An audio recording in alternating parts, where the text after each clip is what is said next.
Farmers today are facing rising costs, volatile markets, and extreme weather.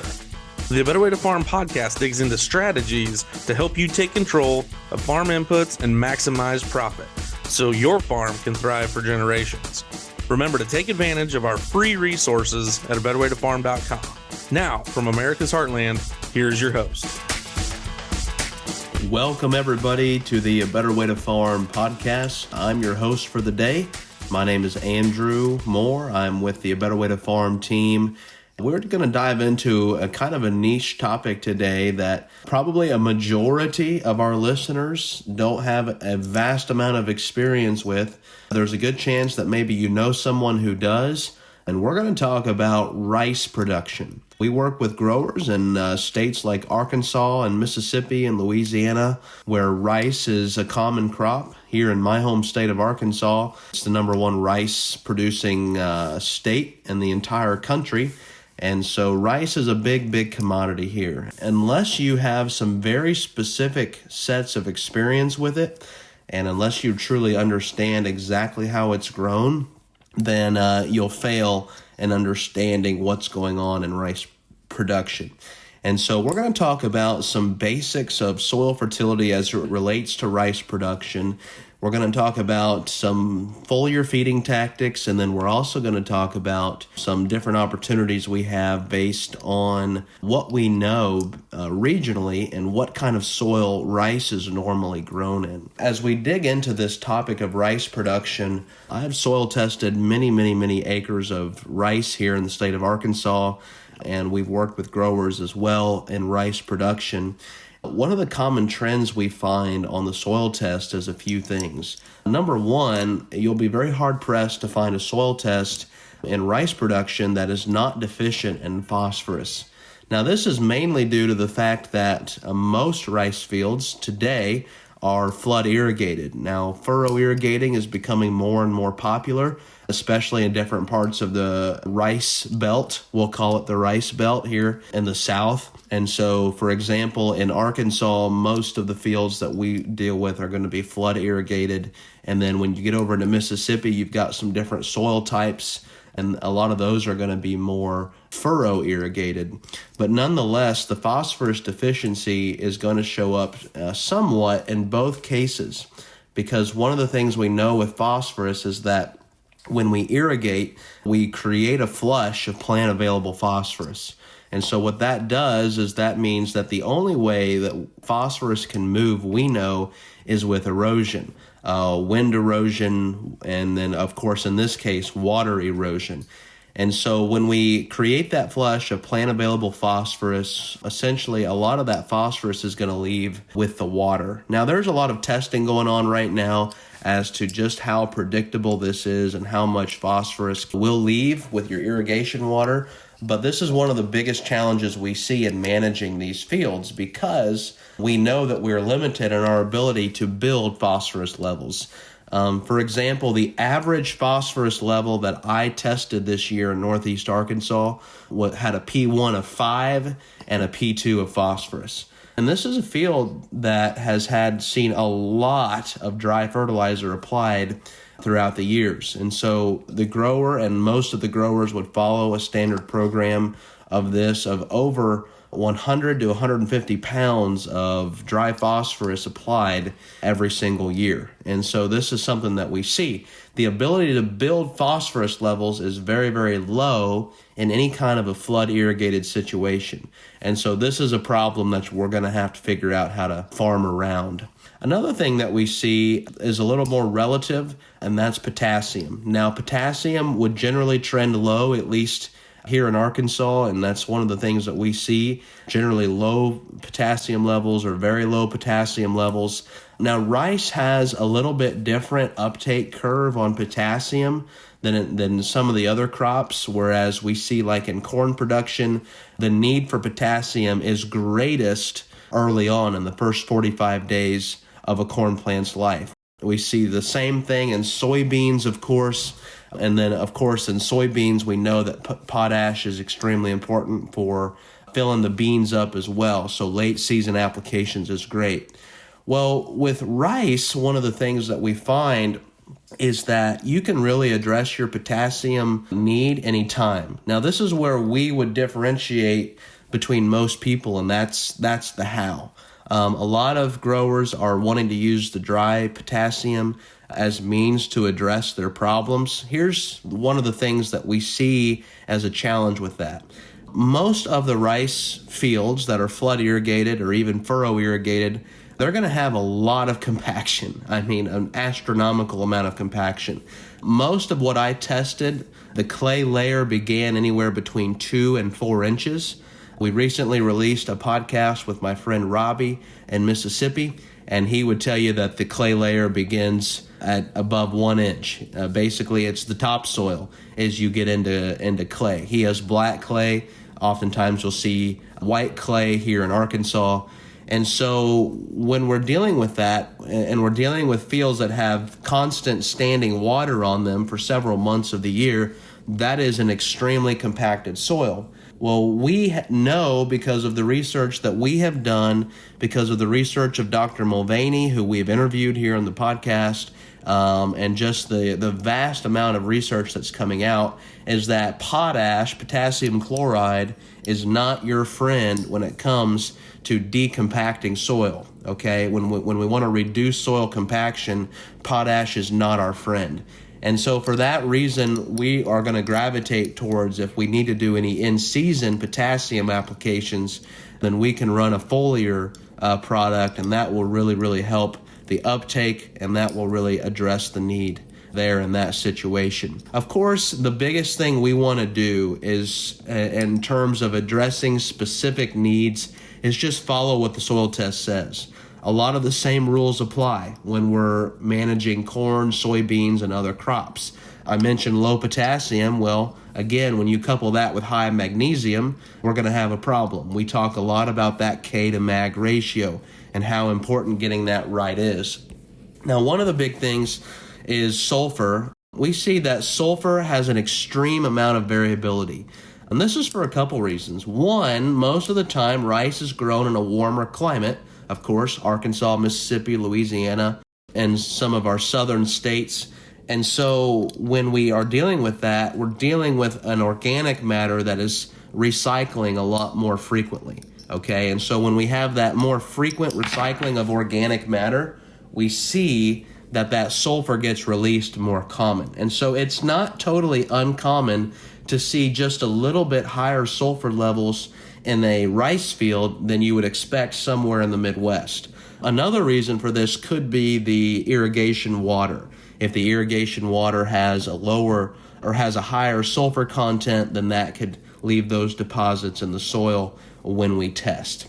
And so with that, the micronutrients are, again, straightforward. We want to address these micros in such a way that we're addressing the deficiencies. If we see a low or very low on any of the micronutrients, that's going to be extremely important to address. But I will say the number one most important micronutrient to address in a rice situation is going to be zinc. Now, this is not anything that's revolutionary. This is not new to A Better Way to Farm. You can research this in any capacity at all and find out that zinc is going to be your number one nutrient that needs to get addressed.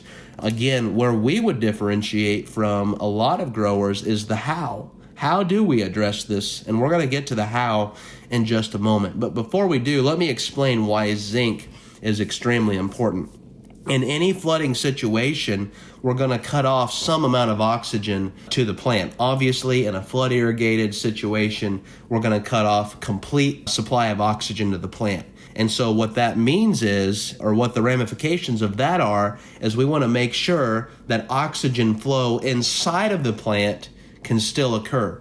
And the number one micronutrient, or the number one nutrient at all, that aids in the oxygen flow inside of a plant, the ability for that plant to respirate and move the oxygen around for the sake of the various functions of the plant, you guessed it, that's zinc. And so if you're deficient in zinc in any capacity, that is something that we want to address. I've seen or heard of some severe cases where A grower would even drain a field to make a zinc application that was verified through tissue testing. Of course, because of that zinc deficiency, the plant wasn't going to make it, so they had to make that application. And so with that being said, what we're going to cover now is the how of addressing these nutrients, and then of course the all-encompassing element of nitrogen, because nitrogen is managed totally different in a rice situation than in other crops. So we'll get to that in just a moment. But one of the things that my mentor has taught me, his name is Richard. Richard used to farm around Jonesboro, Arkansas, in that area. And back in the 70s, Richard tells me that he was one of the top rice growers around. He was very competitive in the rice yield championship, grew 160 bushel rice before most people were ever hitting 150 bushel rice, and this was a long time ago. Richard retired from farming in the 80s, but he was sharing with me their management plan. And he told me that what they did was something that very few people do today, because the supply chain and the local economies have really just turned away from this concept. But what they did is they would use in-furrow fertilizer on their drill. Now, we wouldn't use a high rate. We would use like a 3 gallons of something like a 3:18:18 or a 3:15:19 3. And this is what Richard was doing as he was feeding that crop from the very beginning. He was row placing his starter fertilizer. And so this is something that we saw was very successful. Wheat, of course, is being a small grain. It can handle the fertilizer and the seed trench. We want to make sure and do our testing to see what our organic matter and CEC is, to know if we need to use a splitter in that situation. But most of the time he said that it worked very, very well. And that was their base fertility program, okay? They didn't even use dry fertilizer back then. And again, this is a concept, of course, we do all the time. We're very used to working with growers who sets up in furrow on the drill when they're doing their wheat. And so again, a small seeded grain like that is something, a warm season grass. In the case of rice, it's going to handle that fertility in the trench very, very well. It's a very hardy seed. And so what that would allow us to do is row place not just our starter fertilizer, but our micronutrients as well. With the exception of boron, we can row place these micronutrients. And so if you're dealing, as something we saw was common, if you're dealing with a manganese deficiency or a copper deficiency, or of course, if you're dealing with a zinc deficiency, the best way to address those is going to be in furrow. Now, I really think that the game is changing a lot in the realm of foliar feeding rice, because this is something that historically has not been very popular. I think that the supply chains in most of the rice belt has been very built around the concept of aerial application with airplanes. And so spreading dry fertilizer, specifically nitrogen, has been very, very big for the last several decades in the rice belt. But one of the things I think is changing that is the introduction of drones. We've done several podcasts on drones. We've done several webinars on drones now. I think with the introduction of drones, we're seeing more and more foliar feeding, and there's a lot of people waking up to the fact that we can get a lot of bang for the buck when we do a foliar application. And so when we're doing rice management, it's very, very managed very similarly to wheat, except, of course, we're going to flood the field right before we get into the reproductive phase of the plant. And so what we learn from that is when to address certain elements. And so we want to make sure and address a lot of our micronutrients early on. So if we have a copper deficiency or, a zinc deficiency, manganese deficiency, and we just can't do enough in the trench, we just can't put enough in the trench to address that problem, well, we can come in with a foliar application with a drone or sprayer or airplane, whatever the method is, and we can fix that problem.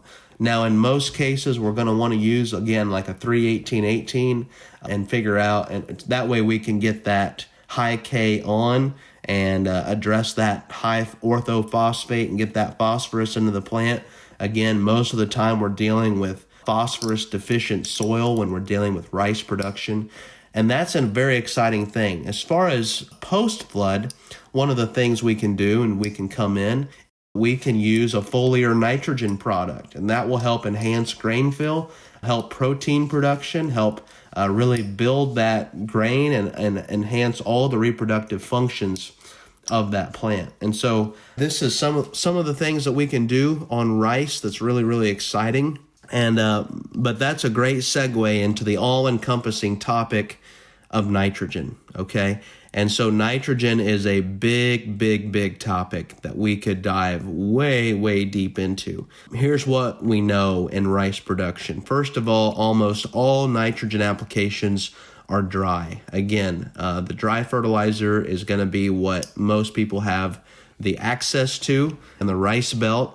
And there's not a lot of access to liquid nitrogen. And so because of that, that limits us a little bit, but not all hope is lost, because we can still do something and still put a management plan together with these applications. Now, we're going to see a very high rate of nitrogen used in rice production.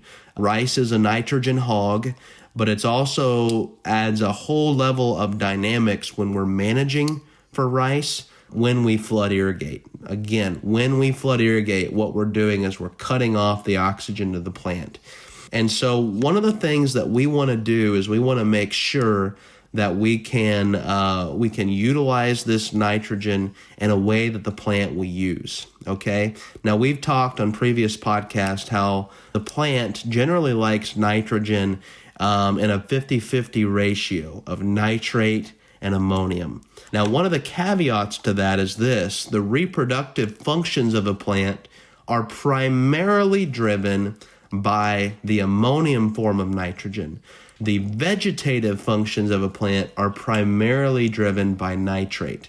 And that goes for just about any plant. Now, in rice, what we know is that when we flood that field and we cut off the oxygen to that plant, what we have done is we have taken away the plant's ability to completely and totally transfer nitrate into ammonium. And so we've caused that process to quit. The other thing we've done is we've enhanced our ability to increase loss of nitrogen through leaching. And so our nitrates are escaping. Our ammonium isn't going to escape, but we want to make sure that we have more ammonium available to the plant. Now, there's a few things we can do for this. First of all, we can up our AMS applications right before flooding. If primarily we're doing urea and ammonium sulfate, well, we can up that AMS, and that's going to be a great opportunity for us. Another option we have is to impregnate our nitrogen stabilizer onto this and coat that onto the urea, because what that will do is it'll allow the ammonium to stay in the ammonium form longer, okay? And so when you have more ammonium staying in the ammonium form longer, then it's there when you flood, and then you're going to have more ammonium in the plant. The bottom line is this: water management is nitrogen management. Again, one of the best tools we're going to see post-flood is going to be that foliar nitrogen product. We are not advertising, we are not saying that you can replace a bulk nitrogen program with the foliar nitrogen. We just know that is a tool that is very underutilized, especially post-flood in rice production. And so with that said, we have really covered a vast amount of things here. There's a lot of information on this. Several universities have put out similar information. But what we want to do is get you to think about what you're doing. You need to address zinc, for example. Is going out there and spreading 10 to 30 pounds of zinc sulfate the best and economical way to do that? Or is putting it in furrow and foliar feeding it going to be the best and economical way to do that? We would argue the latter would be true. We know that rice needs a lot of nitrogen, but it's just going out there and putting more on going to be your answer? Or is being strategic with your timing and being strategic with your form and your stabilizers, or is that going to be what gives you the biggest yield bump? Addressing these micronutrients is something that is very rarely done. And so as we see disease pressure continuing even in rice production and several other things, we want to make sure we have a very healthy plant. And here's the last thing that I want to put just a shameless plug for in rice production. We've covered a lot of fertility, a lot of science. We've really done a quick crash course. There's a lot more that can be said. But one of the things that we find in soils similar to where rice is produced, because of high magnesium levels and lower calcium levels, because of generally tighter soil, we see a decrease in biological activity. And what we know is we can enhance the biology in the soil through using cleaner inputs, through addressing micronutrients, and through using a whole host of management practices. And one of the practices that we have is a tool that will allow those of us who farm in a highly flooded area, where it's difficult to get into the field. It will allow us to potentially get in the field, and that is just one of our tools in the toolbox that we have. It acts as a pre-emerge surfactant, but it aids in the ability of your soil to create pore space and increase water holding capacity. And I say that because of this. As I'm recording this podcast, there is a layer of about 9 inches of snow here in the state of Arkansas, where I am today, and across a lot of the rice belt. And so we're going to be looking at a lot of ground moisture. I know back in the middle of April of last year, we saw about 18 inches in one rain event. And that put a lot of people not being able to get in the field until June or later. We can't flood a lake. There's no way we can do that. But we do have a tool in our toolbox that will allow you to increase the water holding capacity of your soil so that you have better drainage and then ultimately better root growth because of that. And so I would say the most important tool that a lot of us can look at would be that one, where we can enhance that and really help the water holding capacity of our soil.